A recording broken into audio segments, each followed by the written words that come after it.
4 services, a self-hosted photo library, music streaming, 20-player Minecraft server, and a media server, all running on my computer that's been sitting in my room since 2018. This is the Dell Inspiron 3470. You guys may have seen it in my gaming PC build video as my former desktop. So, as a continuation, I plan to convert this old desktop into an Ubuntu server with my main budget map right here. And the data I've made actually shows the majority of that funding just goes to a hard drive that I've decided to expand. So if you have a hard drive at home laying around, then you're pretty much looking at around $80 for this conversion. But still, I thought it's interesting to show it off, what the budget looks like.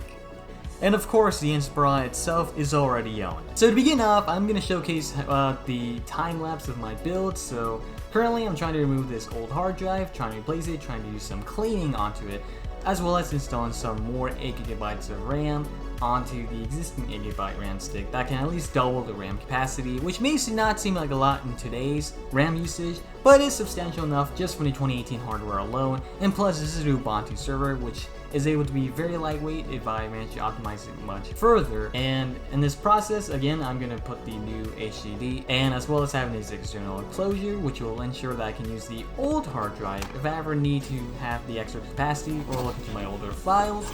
I'll be able to connect it as like an external hard drive. As you can see, it's pretty much compatible with any sort of laptop or computer system, and again, pretty much converts your internal HDD to like an external HDD, though you will have to power it on your own if you were ever going to use it with another device.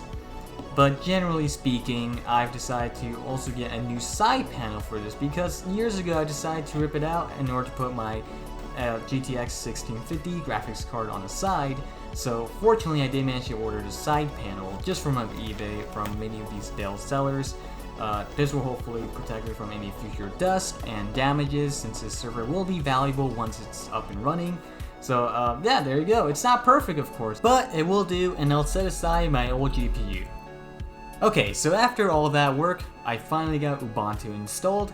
This is from the website that you can come down here and launch it. It's supported on a variety of platforms. But for me specifically, I am on Windows, so I'm going to install the Windows version. And after which, you boot it up on a USB drive. And from there, you can build the BIOS and then install Ubuntu onto that desktop. Now, I do have the desktop version of Ubuntu for the Inspiron. However, I will be communicating with SSH. The GUI was just to show off what a Linux looks like.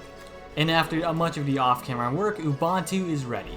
So the way you communicate with servers is that on terminal, you get to connect with something called SSH / the username on the Linux, and then the IP address that's needed to connect to that. Now I know I really haven't showed this part, mostly because I've been mainly doing a lot of this off-screen, so I can show you guys just the meat of the package, or the meat of the content, rather than just me doing the hard work. But of course, I could always show behind the scenes later on. But for now, I'm just showing the basics of what SSH really works, how it really gets there. So the first sample would be Image. Image is pretty much a self-hosted Google Photos replacement. It adds a Google Photos on everything. You upload your own videos, pictures, you can have albums, you can set things up here and there, just like Google Photos. The only difference is that you connect it with your own IP address. It does have an app that you're able to use, and with that in mind, you're able to pretty much add as much storage. I mean, it's basically what Google Photos will provide for you if you were to just kind of make your own infrastructure.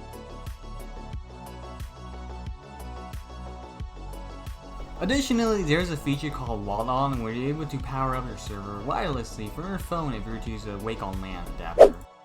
Plex is probably the most well-known self-hosted media server out there, and for good reasons. It takes your personal movie and TV library and turns it into something that looks and feels like Netflix. So proper metadata, cover art, descriptions, everything pulled automatically. So the setup is straightforward: one Docker, similar to the other apps I'll be using, and then the main difference is that Plex uses network hosts, so instead of making a specific port mapping, all I have to do is pretty much just have a local network discovery for my devices to find automatically. I go to the IP address, and it kind of just gives me a rundown on signing up. And once you get the process done, you're able to upload your media, your videos and films out there. Of course, there's content that you have to own, rather than just paying a subscription for it. But it does actually play a useful role if you ever want to just stream any movies in your house or even just abroad. And that comes in mind with something called Tailscale, a VPN that you're able to use to connect a dedicated IP address to your home server whenever you're outside. Since you're server address is typically tied to your home network, so it won't be able to work unless you're connected to your home Wi-Fi. So hence that's why Tailscroll would be pretty useful in this. So right now I'm testing out this 2014 film, Kingsman. Not sure if you guys have ever seen it, but basically it's one of the only films I own digitally, so I'll be able to upload that right onto Plex. Okay, and it does actually have some, they do offer some apps, so yes, you're able to download the app on Windows or iOS, Android, things like that nature. So this is just a website where it kind of just runs down on the app to use it. You can customize it, and there we go. And then you can just begin watching some demos out here, and maybe a few trailers. But as I mentioned earlier, it's similar to how Netflix would be, just on your own server and pretty much your own media that's hosted up there. So we can give Kingsman a try. Hopefully I don't get copyrighted on this. So moving on, we're going to move on to Navidrome. Navidrome is a self-hosted music streaming server. Think of Spotify, but you own the music, you own the server, and you're not paying a monthly fee. You've got a music library sitting on a hard drive somewhere. This is how you bring it to life. So any code files I see, I'm trying to upload a specific kind of music. So right now I'm trying to use a copyright-free one just to kind of show as a test.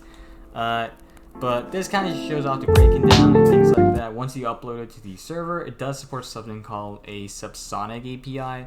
And this API is what allows you to have an open standard that tons of mobile apps already support. So you don't really need a dedicated Navidrome app, you just need any sort of subsonic compatible client. The one I'd recommend on Android is Symphonium. It's clean, it's free, it's actively maintained, though I do believe you have to pay a certain fee if you ever want to use it long term. Yeah, I'd say Symphonium is pretty stable and very customizable, so you can suit pretty much about anyone.